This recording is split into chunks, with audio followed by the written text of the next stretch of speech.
Which badges are the worst in Paper Mario The Thousand Year Door? In this video, I'll attempt to answer that question. Hello everyone, Miccat87 here.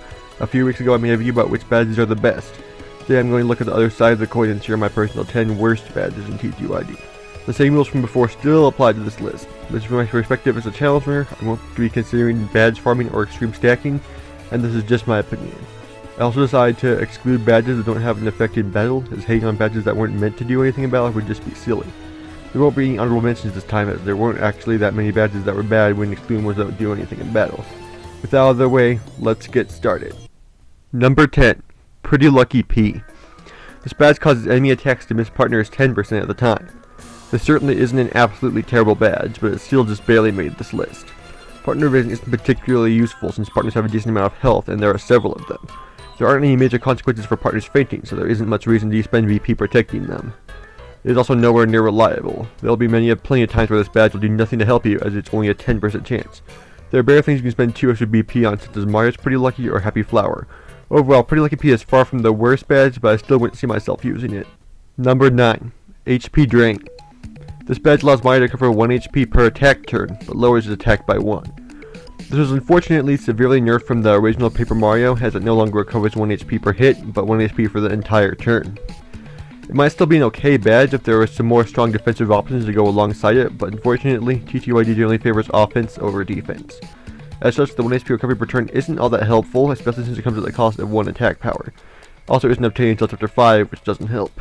This badge doesn't feel completely unusable, which is why it's still only number 9, but in the end, there are simply better ways to mitigate damage. Number 8. Head Rattle. This badge allows the use of a hammer attack that might confuse the target. Confusion is a pretty fun way to mess with your enemies. Head Rattle, however, is a very limiting way to inflict it. You can only target the front foe and sometimes confuse them.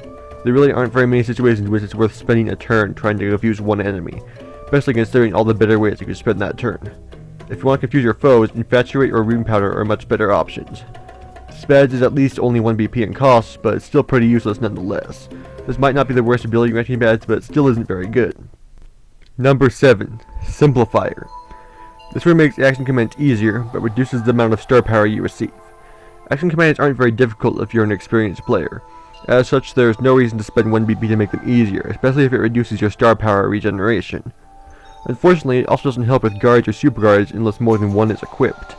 There really isn't a lot to say beyond that. Unless you struggle a lot with action commands, for some reason this badge won't do you any good. Number 6. Happy Heart P.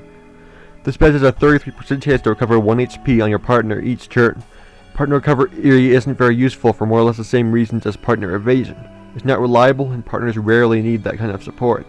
Happy Heart P is particularly unusable if you're doing Danger or Peril stretch with your partner, as it could randomly activate and mess that up. Pretty Lucky P may not be very useful either, but at least it doesn't mess up certain strategies. As I said with Pretty Lucky P, there are simply just much better ways to spend 2 BP. Number 5. Peekaboo.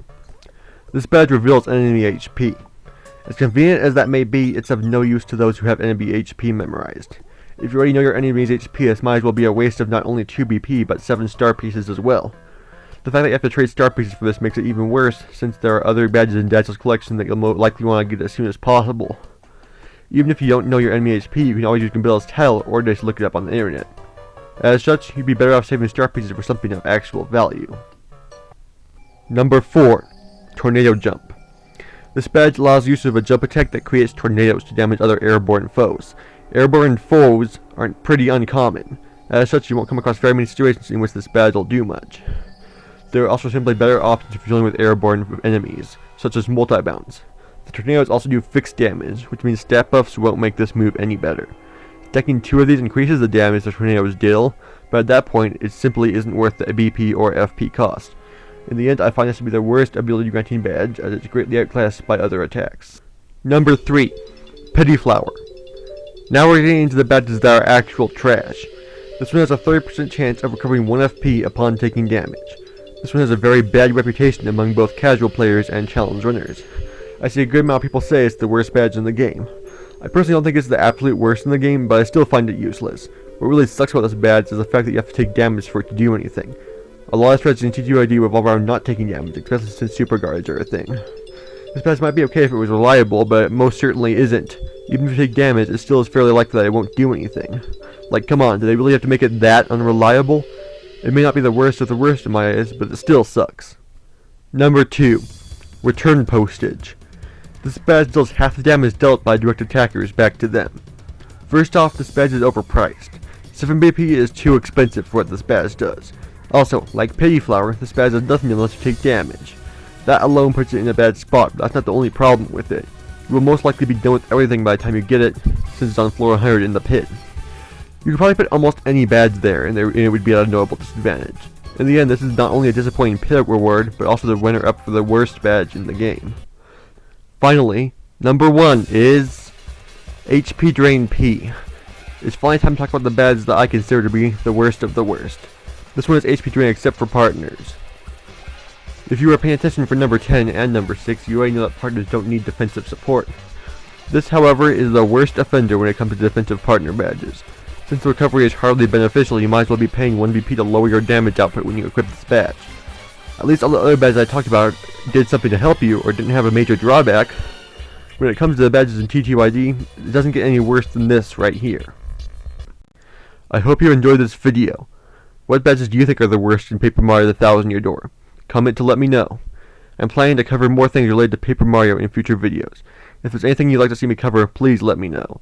Consider subscribing if you'd like to stay up to date on my future videos. Thanks for watching. Also